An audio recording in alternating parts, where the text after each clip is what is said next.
ஐந்து கரத்தனை ஆணை முகத்தனை எந்தன் இளம்பிறை போலும் எய்ச்சனை நந்தி மகிழ்ந்தனை ஞான கொழுந்தனை புந்துயில் வைத்தடி போற்றுகின்றேனே நாளின் செய்யும் மனிதானி செய்யும் என நாடி வந்த கோளின் செய்யும் கொடுங்கூற்று என் செய்யும் குமரேசஜிரு தாளம் சிலம்பும் சதங்கையும் தண்டையும் சண்முகமும் தோளும் கடம்பும் எனக்கு முன்னே வந்து தோன்றினே சர்வமங்கல மங்கல்ய சிவ சர்வர்த்த சாதிகே சரண்யே திரியம்பிரிகே கௌரி நாராயணி நமோஸ்துதே ஞானம் நந்தவனம் தேவம் நிர்மலம் ஸ்படிகாக்கிருத்தியம் மதாரம் சர்வ வித்யாநாமய கிரீவம் உபாஸ்மகே. வணக்கம். பூராடம் நட்சத்திரத்திலே பிறந்தவர்கள். இந்த பூராட நட்சத்திரம் 4 பாதங்களும் தனுசு ராசியிலே உண்டு.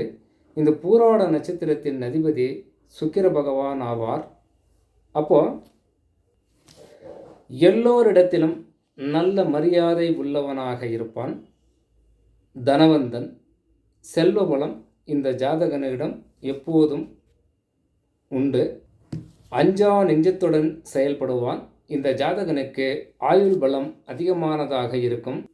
அதே போல குழந்தை சம்பந்தப்பட்ட விஷயத்திலே, புத்திர பாக்கியம் சம்பந்தப்பட்ட விஷயத்திலே இந்த ஜாதகனை நல்ல முறையிலே ஆராய வேண்டும்.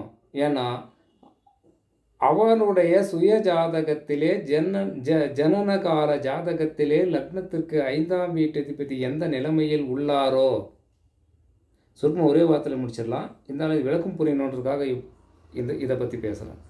அப்போது அந்த 5ஆம் பாவகம் என்ன நிலைமையில் இருக்கிறாரோ அதற்கேற்றது போலத்தான் இந்த ஜாதகனுக்கு எந்த ஜாதகனுக்கு பூராட நட்சத்திரம் 1ஆம் பாதத்திலே பிறந்தவனுக்கு குழந்தை பாக்கியத்தில் இருக்குமா இருக்காதா என்பதை நாம் உணர முடியும். பொதுவான பலன்களாக பூராட நட்சத்திரம் 1ஆம் பாதத்திலே பிறந்தவர்களுக்கு புத்திர பாக்கியம் இல்லை என்று கூறுகிறதல்லவா. அப்போ என்ன செய்யணும்? நம்ம அப்படியே எடுத்துக்கலாமா? தப்பாயிரும். ஏன்னா அந்த நபருடைய ஜென்ம ஜாதகத்தை நாம் ஆராய வேண்டும். அப்போ தான் நமக்கு உண்மையான நிலவரங்கள் புரியும். சண்டை சச்சரவுகள் என்ற விஷயத்திலே இந்த ஜாதகனை தேடி வரும். அதனால் இவரோடு உள்ளவர்களுக்கு பிரச்சனைகளும் மறுபடியும் சுமூகமான உறவும் அதிகமாக ஏற்படக்கூடிய வாய்ப்புகள் உண்டு அப்படின்னு சொல்லலாம். அதாவது 2ஆம் பாதத்திலே பிறந்தவர்கள் அழகானவர், அறிவானவர், திறமைசாலி, எதையும் சந்திக்கக்கூடிய ஆற்றலும் துணிவும் இந்த ஜாதகனுக்கு உண்டு. அதே போல தனவந்தன், செல்வம் என்ற விஷயத்திலே இந்த ஜாதகனுக்கு குறைவு இருக்காது. அதே போல பெண்களிடத்தில் அதிக எச்சரிக்கையுடன் இருப்பது மிகவும் சிறப்பை தரும். அதே போல யோகங்கள் செய்வதில், ஜோதிடம் சம்பந்தப்பட்ட விஷயம், ஆன்மீகம் சம்பந்தப்பட்ட விஷயம், தர்ம சாஸ்திரங்களை ஓதுவது, இது போன்ற செயல்களிலே இந்த ஜாதகன் ஈடுபட்டு அது என்ன ஏதுன்னு பார்த்து தெரிஞ்சுக்கலாம் அப்படின்ற ஒரு மைண்ட் செட்டில் இருப்பான் அப்படின்னு சொல்லலாம். பூராடம் 3ஆம் பாதத்திலே பிறந்தவர் சிறந்த சௌக்கியமானாக இருப்பான், அழகானவனாக இருப்பான். பொன்பொருள் சம்பந்தப்பட்ட விஷயத்திலே இந்த ஜாதகனுக்கு குறைவு என்பது இருக்காது. செல்வந்தனாக இருக்க வாய்ப்புகள் உண்டு. அதே போல் தாய் சம்பந்தப்பட்ட விஷயத்திலே இந்த ஜாதகனுக்கு அந்த அளவிற்கு அன்பும் பாசமும் கொடுக்கல் வாங்கல் சம்பந்தப்பட்ட விஷயமும் இந்த ஜாதகனை இருக்காது அப்படின்னு சொல்லலாம். ஏன்னா தாய்க்கும் ஜாதகனுக்கும் தூரமாக இருக்க வாய்ப்புகள் உண்டு. சிறந்த பண்பாளன், சிந்தனையாளன். அதே போல் வியாதி என்பது ஏதாவது ஒரு வியாதி, அதாவது நோய் சம்பந்தப்பட்ட விஷயத்தில் இந்த ஜாதகன் அனுபவிக்க வேண்டுமென்று வந்துவிட்டால் அது தீராது. அது உயிர் இருக்கும் வரை கூடவே அதுவும் பயணித்து கொண்டு இருக்கும் அப்படின்னு சொல்லலாம். 4ஆம் பாதம் சம்பந்தப்பட்ட விஷயத்திலே, முதுகுத்தண்டு சம்பந்தப்பட்ட விஷயத்தில் இந்த ஜாதகனுக்கு அதிக வலி இருக்கும், பேக் பெயின். ஏன்னா இந்த 4ஆம் பாதம் என்பது நரம்பு சம்பந்தப்பட்ட விஷயத்திலே இந்த ஜாதகன் அதிக எச்சரிக்கையுடன் இருப்பது சிறப்பு.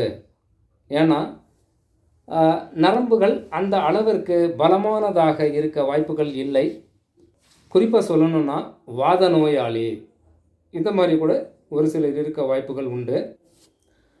ஒரு சில நேரங்களில் முன்னுக்கு பின் முரணான வார்த்தைகளை பேசக்கூடியவனாக இருப்பான். அப்பா என்ற விஷயத்திலே, தந்தை என்ற விஷயத்திலே தந்தைக்கும் மகனுக்கும் மகளுக்கும் சுமூகமான உறவு இருக்க வாய்ப்புகள் இல்லை. ஏன்னா இவர்களிடத்தில் ஏதாவது ஒரு பிரச்சனை இருந்து கொண்டே இருக்கும். அது எந்த விதமான பிரச்சனை அப்படின்னா, அவருடைய சுய ஜாதகத்தை பார்த்தா புரிஞ்சிடும். எதனால் இவர்கள் இருவருக்கும் பிரச்சனை அப்படின்ற விஷயம் அவருடைய சுய ஜாதகத்தை வைத்து எளிதில் கண்டுபிடித்து விடலாம். இந்த பூராட நட்சத்திரம் 4ஆம் பாதத்திலே பிறந்தவர்களும் நண்பர்கள் மூலமாக, சகோதர சகோதரின் மூலமாக, உற்றார் உறவினர்களின் மூலமாக அவர்களிடத்தில் என்ன செய்யணும் அப்படின்னா, சுமூகமான உறவு வைத்து நம்மால் அடுத்தவருக்கு எந்த தொந்தரவும் இல்லாமல் இருக்க வேண்டும் அப்படின்னு சொல்லி எண்ணி அதை மனதில் வைத்து கொண்டு பழக வேண்டும். ஏன்னா குறுக்கு புத்திகள் அதிகமாக வரும் நடுவில். என்னதான் நல்லவனாலும் குறுக்கு புத்தி வரும்.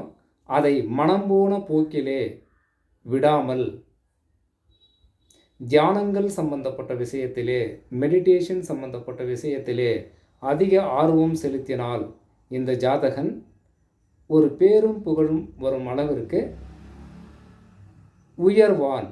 உயர்ந்த நிலையிலே இருப்பான் அப்படின்னு சொல்லலாம். வணக்கம்.